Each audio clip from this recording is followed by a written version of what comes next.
The blood on his hands was still wet. Amanda Obi pushed open the bathroom door, the one marked with the elegant gold symbol she'd assumed meant women, and froze.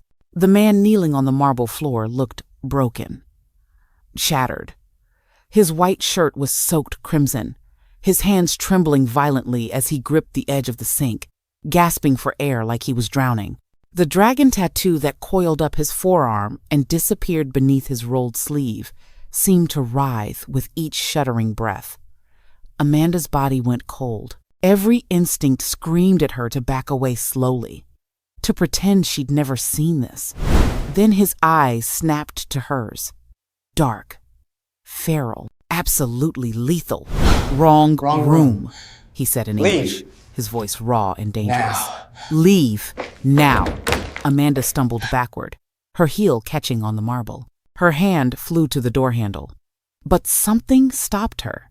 Maybe it was the way his breathing was too fast, too shallow. Maybe it was years of nursing, training that recognized a medical crisis, even wrapped in violence.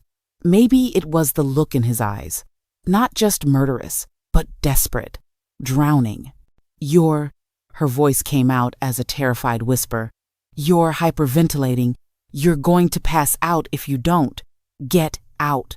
Each word was a threat, but his hands were shaking so badly he couldn't even stand. And Amanda Obi, who should have run, who should have saved herself, felt her feet move forward instead of back.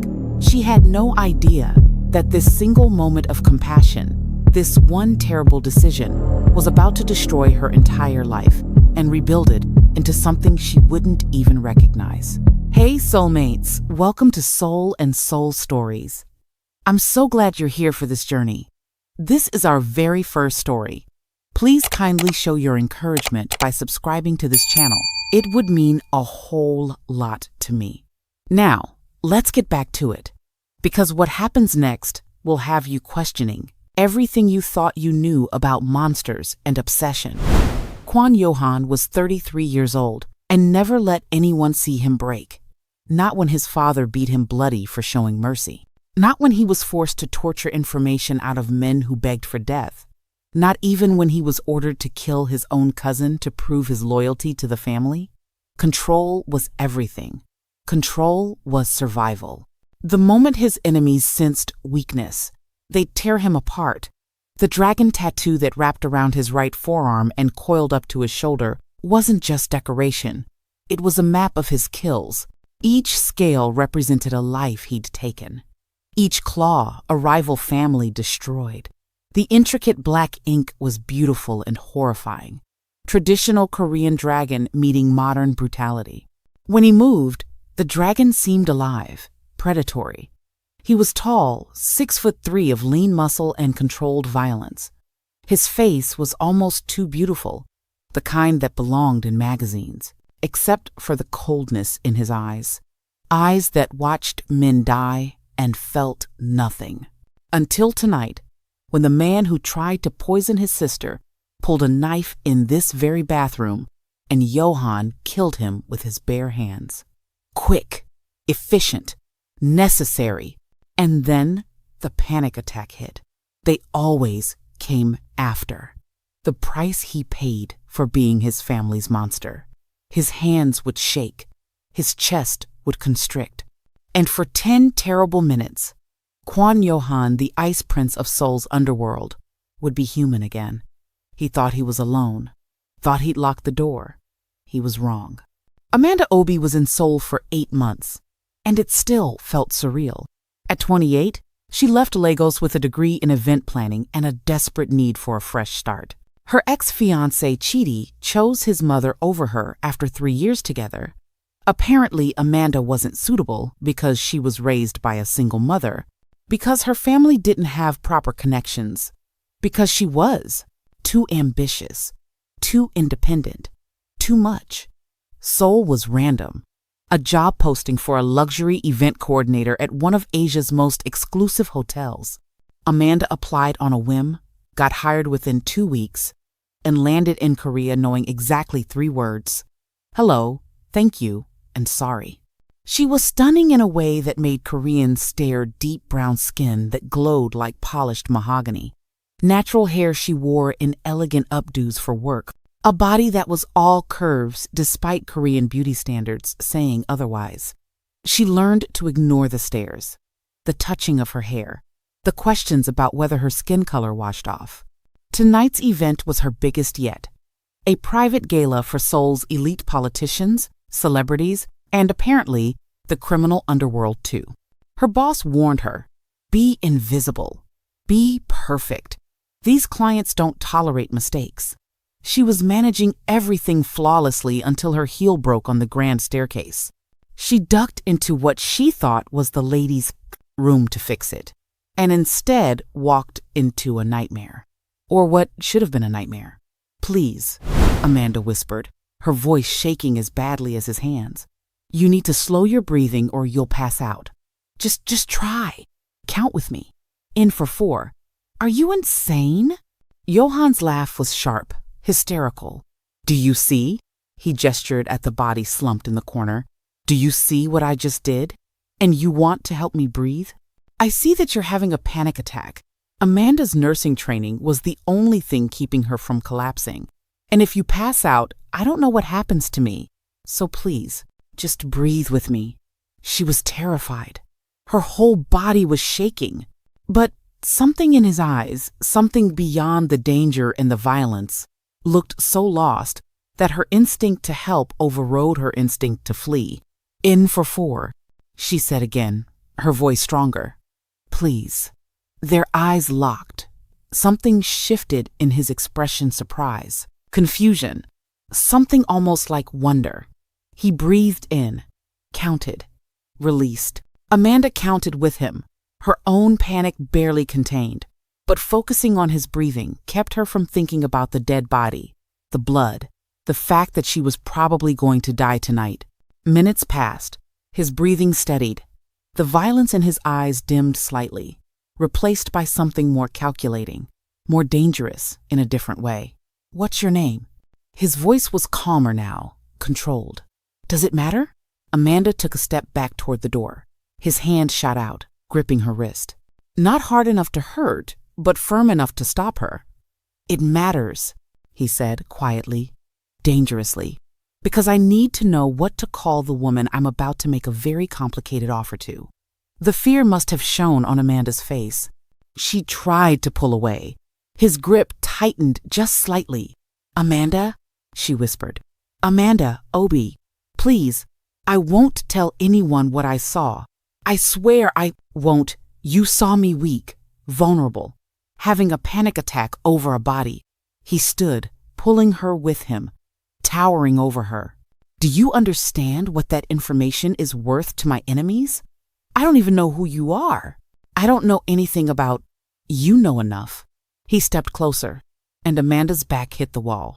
You know I'm not the monster everyone thinks I am. That's enough to destroy me. Amanda's mind raced. She could scream, but who would hear? Who would help? This was a private event, private bathrooms, and this man clearly had power here. What kind of offer? She managed to ask, hating how her voice trembled. Yo-han studied her face like he was memorizing it. I could kill you. Easiest solution. You disappear. My secret dies with you. Amanda's breath caught. Please, but you helped me. His thumb traced her pulse point, feeling how fast her heart was racing. When you could have run, should have run, you stayed. You helped me. Breathe. No one's ever done that before. I'm a nurse, Amanda whispered. I was a nurse. I couldn't just... Everyone else would have.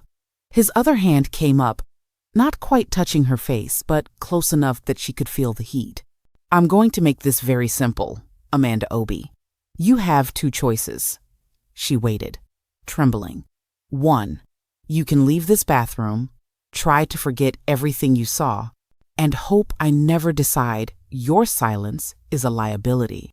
That doesn't sound like a choice. It's not. His smile was terrifying.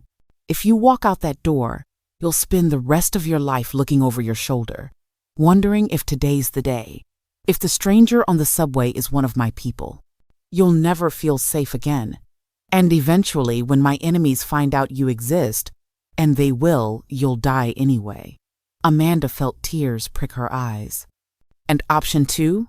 Option two, you stay with me, in my world, under my protection, where I can ensure you never speak of what you saw, because you'll have as much to lose as I do.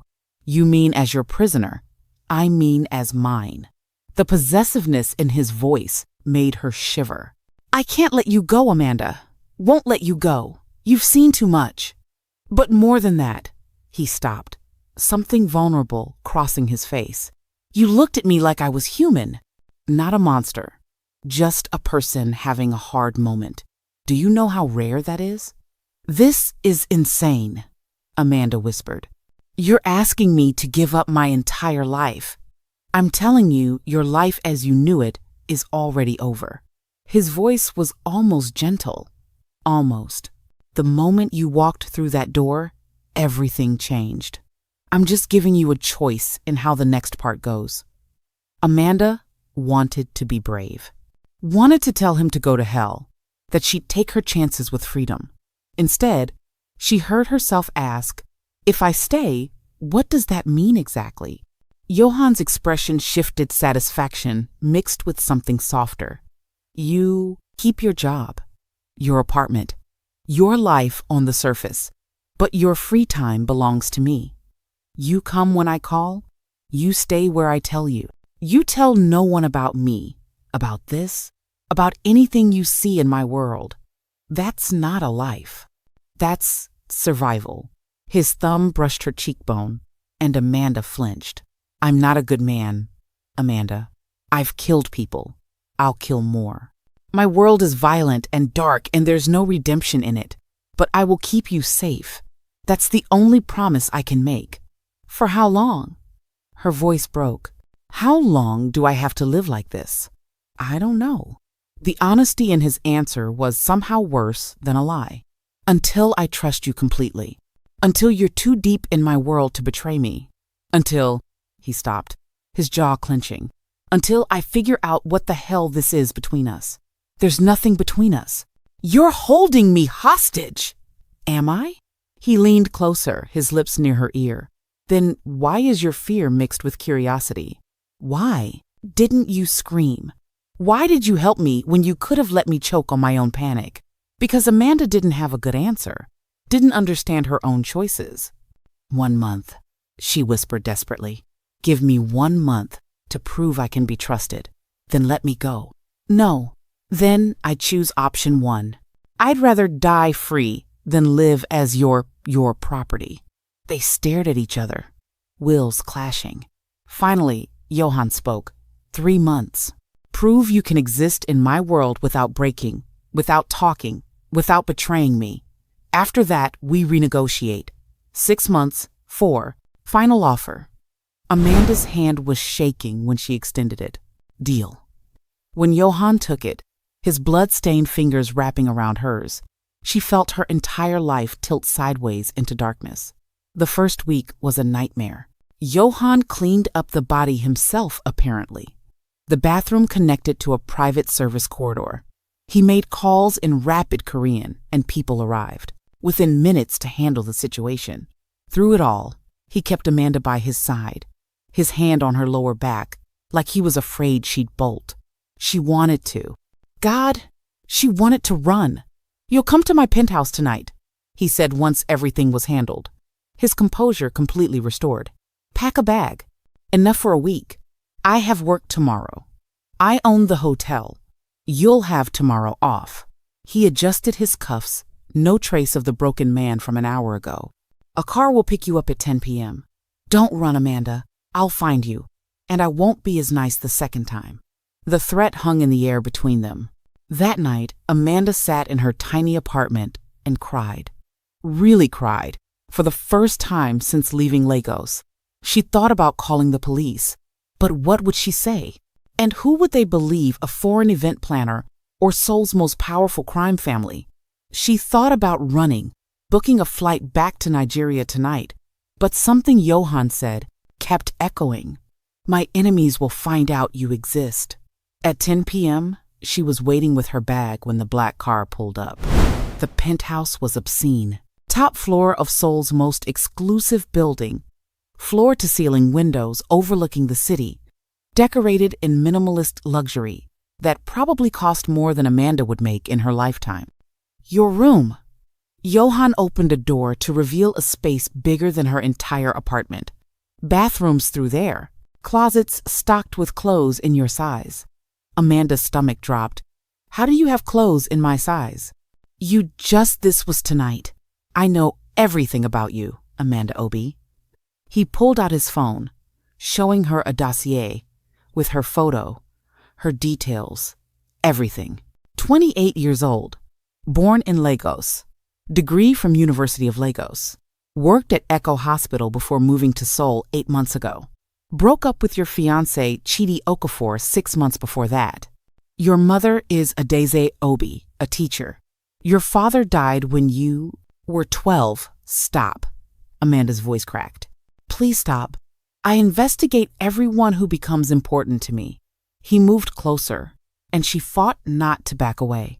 And you became very important tonight. You mean everyone you decide to imprison? Something flashed in his eyes, hurt, maybe, or anger. Get some rest. We'll talk more in the morning. He left her alone in that beautiful prison, and Amanda sank onto the bed and tried not to fall apart completely. Living with Yo-han was like living with a beautiful, dangerous ghost. He left before she woke up, returned after midnight. Sometimes she'd hear him in the kitchen at 3 a.m., making tea with movements so quiet she'd think she imagined it. They coexisted in careful silence, orbiting each other like planets that couldn't touch without destroying everything. Amanda was terrified constantly. Every sound made her jump. Every time he looked at her, she wondered if this was the day he decided she was too much, trouble. But days turned into a week, and he never touched her, never threatened her beyond his presence. Week 2, everything changed. She found him on the balcony at dawn, another panic attack gripping him. His breathing was ragged, his hands clutching the railing so hard his knuckles were white. Amanda should have gone back inside, should have let him suffer alone. Instead, she found herself walking toward him. You're doing it again, she said softly, hyperventilating. Leave me alone. But there was no heat in it, just exhaustion. Can't. You might pass out and fall off the balcony. She stood beside him, not touching, but close. Breathe with me. You remember how. She counted. He followed. Minutes passed. When his breathing steadied, he didn't look at her, just stared out at Seoul waking up below them. Why do you keep helping me? His voice was rough. I'm your captor. You should want me to suffer. Maybe. Amanda wrapped her arms around herself. But I'm also a nurse. And She stopped, searching for words. You're suffering enough already. He finally looked at her then, something breaking in his expression. You shouldn't be kind to me. Probably not. She managed a small, sad smile. But here we are. After that, something shifted between them. Still tense, still wrong, but less hostile. He started making breakfast for them, both clumsy and endearing, because apparently the Ice Prince couldn't cook. She started teaching him, and in those moments, standing side by side in the kitchen, they almost felt like normal people. Almost. Week 3. His mother demanded to meet the African woman you're keeping. Amanda wanted to refuse, but Yo-han's expression made it clear this wasn't optional. The dinner was brutal. Mrs. Kwon looked at Amanda like she was something dirty her son tracked in. The questions were invasive about her bloodline, her intentions, her understanding that this situation is temporary. My son has responsibilities, Mrs. Kwon said in careful English. To his family, to his future.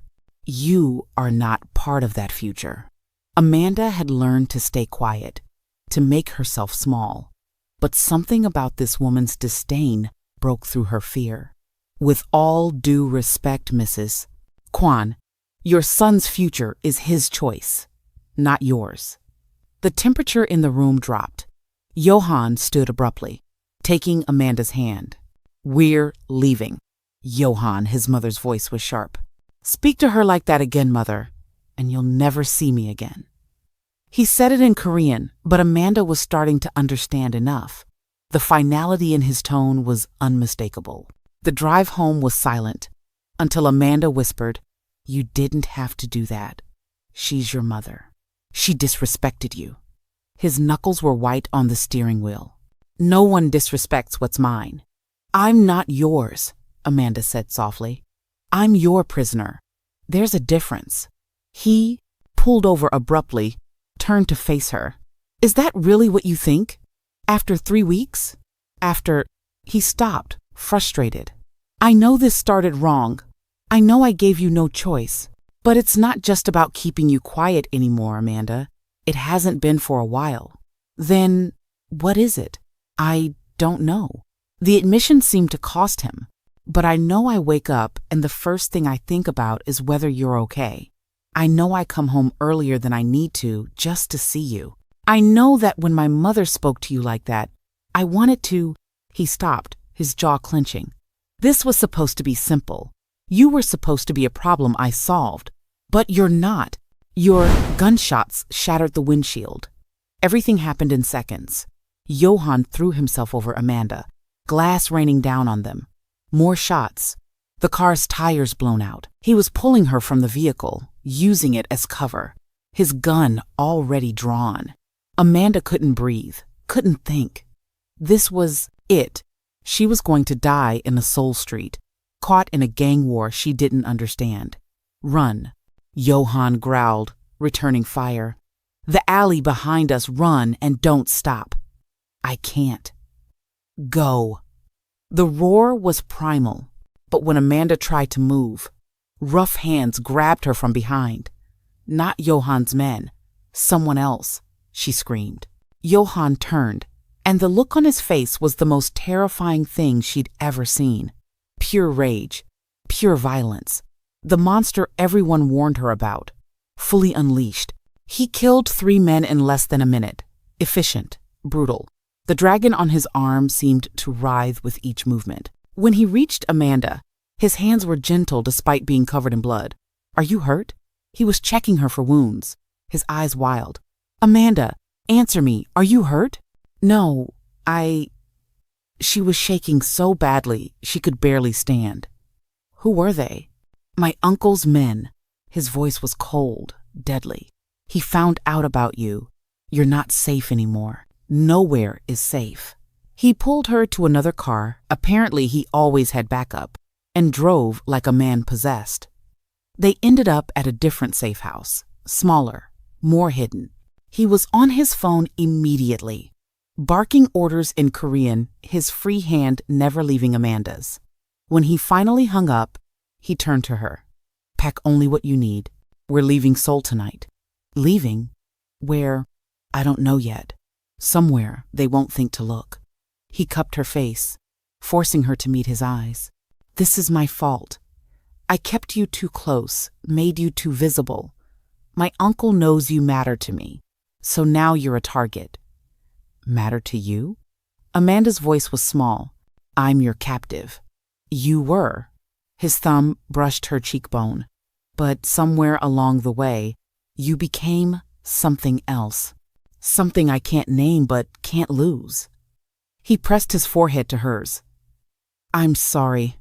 I'm so sorry I dragged you into this. You should hate me." "I should," Amanda whispered. "I really should. But you don't. It wasn't a question. I don't know what I feel." Tears finally spilled over. "I'm terrified of you. Terrified of this world. But also—" She stopped the truth too dangerous. "Also, I think about you constantly. Worry about you when you're gone. Feel safe when you're near, even though that makes no sense. And I don't know if that's real, or if it's just Stockholm Syndrome, or he kissed her." That's real, cut off her spiraling with his lips, his hands in her hair, desperate and gentle and nothing like she expected.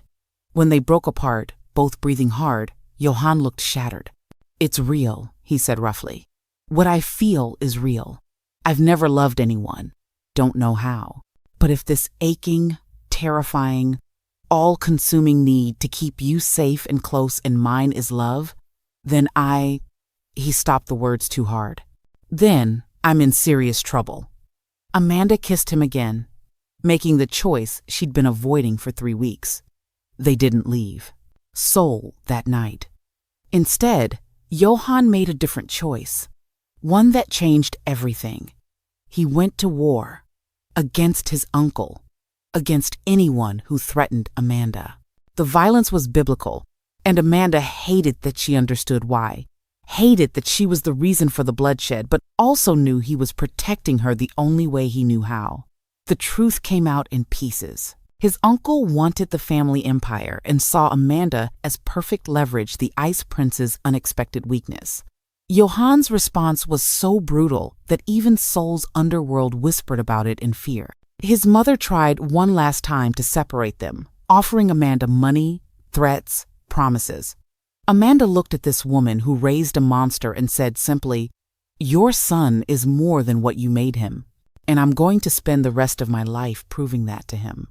4 months after that first night, Amanda stood in Yo-han's penthouse, no longer a prison, but home, watching him sleep. His face was peaceful in a way it never was while awake. The dragon tattoo on his arm looked almost gentle in the morning light. "You're staring," he murmured without opening his eyes. "You're worth staring at." He pulled her back into bed, wrapped around her like she might disappear. "I had a panic attack yesterday, while you were at work." Amanda's fingers traced patterns on his chest. "Did you manage it okay?"